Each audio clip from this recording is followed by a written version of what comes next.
A very warm welcome to all of you. In today's video, I'm going to make a battery for you using apples, potatoes, and lemons. And right here behind me, I have 5 different metals: silver, iron, zinc, aluminum, and copper. You can make a battery out of these. And this is actually a classic experiment. I hope everyone got to see it in elementary school. The idea is that you need a container, and in the container, you put some kind of electrolyte, which can be alkaline or even an acidic electrolyte. Different metals also need to be placed into this container, and a voltage can be measured between the two different metals. Nowadays phones, tablets, and power banks are rated in milliamp hours. There are 2000 milliamp hour ones, 5000 milliamp hour ones, 10,000 milliamp hour ones, but I think most people don't even realize what kind of energy they're holding in their hands.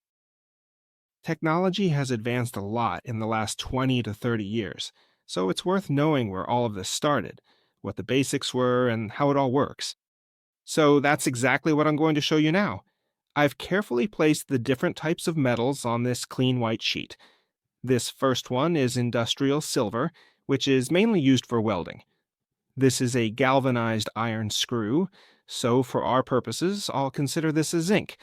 Galvanization, as you probably know, is basically a protective coating of zinc. This is a nail, which is obviously made of iron. These are thin aluminum sheets, and this one right here is copper. And here are the so-called electrolytes. We have a potato, a lemon, and an apple. This is a special lemon. We'll use this one first to see which metals we should use to build the cell. You always have to choose 2 different ones. If you pick 2 of the same, the cell won't work. But just so you believe me, here's a voltmeter, and I've also placed a periodic table here. Let's look at the periodic table first.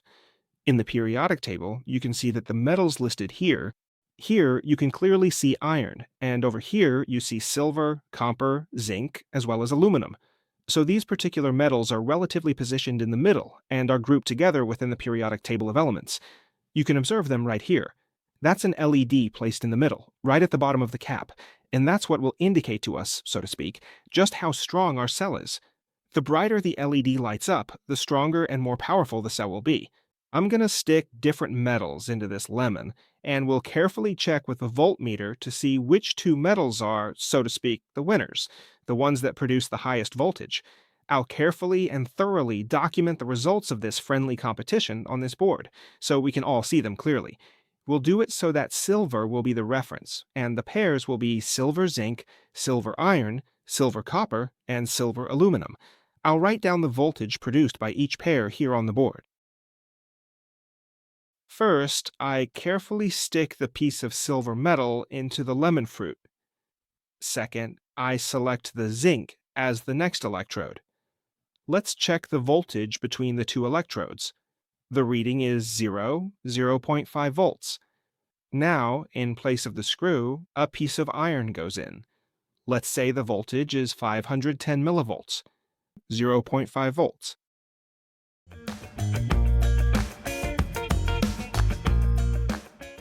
This comparison shows the significant differences between these materials. The zinc and silver pair ultimately won this particular competition. The others, unfortunately, fell behind.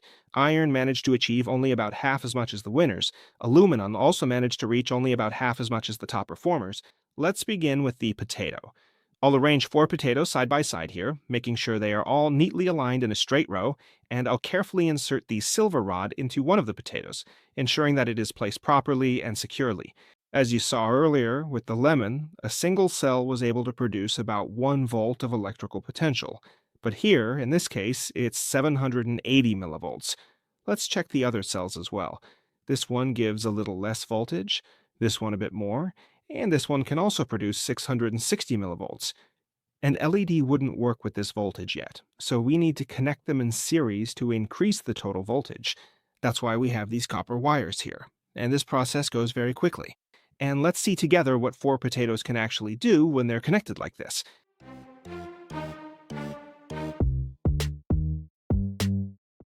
I can connect the LED, so to speak, right here in this setup.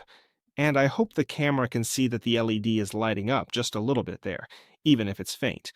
The connection is a bit faulty, so it flickers from time to time, but the LED is definitely lit and working. Well, it's not exactly stadium lighting, but you can see that this is what 4 potatoes can do when connected together. I wonder what 4 lemons can do in comparison. Let's find out together. Earlier, one lemon produced a voltage of 1 volt.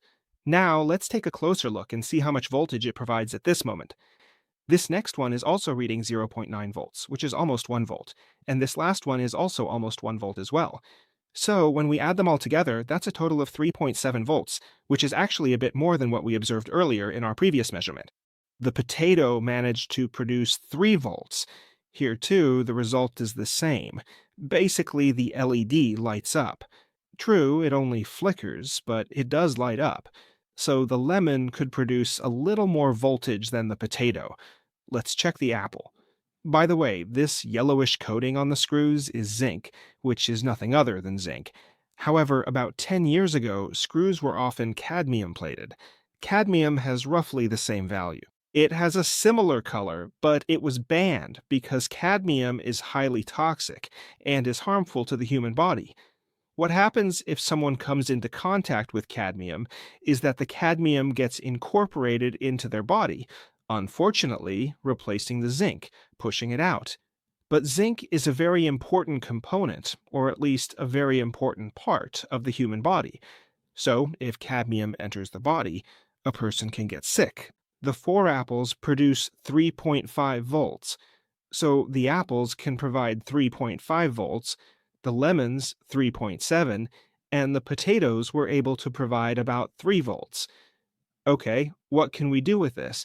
If we haven't yet checked how the LED lights up with the apple, as expected, the same thing will happen as with the others.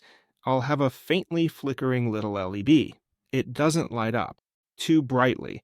By the way, I checked beforehand, and just to clarify, these cells can only deliver about 1 milliamp or sometimes even just half a milliamp, which is quite a small amount of current. I'll show you exactly what I mean. I'll switch the instrument to current measurement mode now, and I need to carefully reconnect the wire to do this properly. Now the instrument is set to 20 milliamps, and if you look closely, a cell like this, which is made from an apple, can barely deliver any current at all. Not even 100 microamps comes out of it. Usually it's only about 60 to 70 microamps. This kind of cell, which is made from something like an apple or a lemon or even a potato, can only produce a very small current. That's also why I put it in this black cap, so it would be easier for you to see if it lights up or not.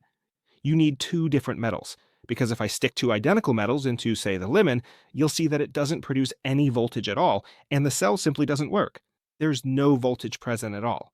But if I replace one of the electrodes, for example, let's say with a galvanized screw, then there will definitely be a voltage difference here, of about 1 volt. So if 2 different metals are inserted, there will be a voltage difference. But if the 2 metals are exactly the same, then there won't be any voltage difference. Now, what else we can do is this. We've just built a 3.7 volt battery here, and here we have roughly the same voltage, and here a 3 volt one. Let's connect them all together in series. Now, I've carefully set up the 4 potatoes, the 4 lemons, and the 4 apples, arranging them in such a way that I can connect them all together in series. I still have some copper wire left, so I'll quickly go ahead and connect them in series as planned. If I did everything correctly, I should now be able to measure a value somewhere around 9 volts. Let's check that now. There it was for a moment. Yes, it's even reaching up to 10 volts. Well, the LED is flickering a bit, but in the end, as long as everything is making contact, it lights up just fine. Overall, even though we have 9 volts here, there's actually no real current behind it, so the LED doesn't shine any brighter than before. So now what I'm going to do is connect them in parallel. I'll connect 4 apples in parallel with 4 lemons, and then connect that whole group in parallel with 4 potatoes. Let's see together what the result will be in this experiment. The parallel connection is now completely done. Here, as you can clearly see, so to speak, is one pole, and here, on the other side, is the other pole. Let's check and find out what the voltage difference is between these 2 points. We should see a value of about 3 volts. And yes, it's even a bit more than that. We still have 3 volts. Now I'll connect the LED to the circuit. Not much brighter, it does shine a bit stronger. It's flickering, blinking, there's a bit of a contact issue here, but basically it works. So what can we expect if someone has a battery like this, made from potatoes, lemons, or apples? Now, this lemon, well, I've poked it a lot by now, but it has a pretty good peel. A lemon dries out very slowly if you just leave it, so overall it preserves the electrolyte very well. If I stick the electrode in, after a while some corrosion will gradually develop on the surface of the electrode, and this corrosion will eventually weaken the battery over time. Also, what happens is that this zinc coating right here is actually very thin, and sooner or later it will inevitably wear away, leaving only the iron behind. And if there's iron left behind, the electric power of this lemon battery will drop significantly. You see, 0.996 volts. Even though this LED is just kind of dim, it can stay lit like this for a really long time. The plum is pretty much like the lemon in that it has a skin that does a good job of keeping the moisture inside, and the same goes for the apple. It can keep lighting up like this for quite a long time, basically for months. So this is a type of battery that's very long lasting, but overall it can only deliver a very small amount of energy. So after watching this video, I think now you have some idea that with simple tools you can generate a minimal amount of energy. There will be very low voltage, very low current. So I hope you appreciate the performance of the battery in your phone. Basically, it contains cutting-edge technology, or rather, the current state-of-the-art technology. Don't believe anyone who says that if you stick two nails into a lemon, connect a USB cable, and it will charge your phone. It looks really cool, but in reality, it doesn't work. If you use other metals, you can get a bit more or less voltage, but you really can't get much more out of a lemon than that. That's it for today's video. Thanks for watching, subscribe, and come back next time. Bye.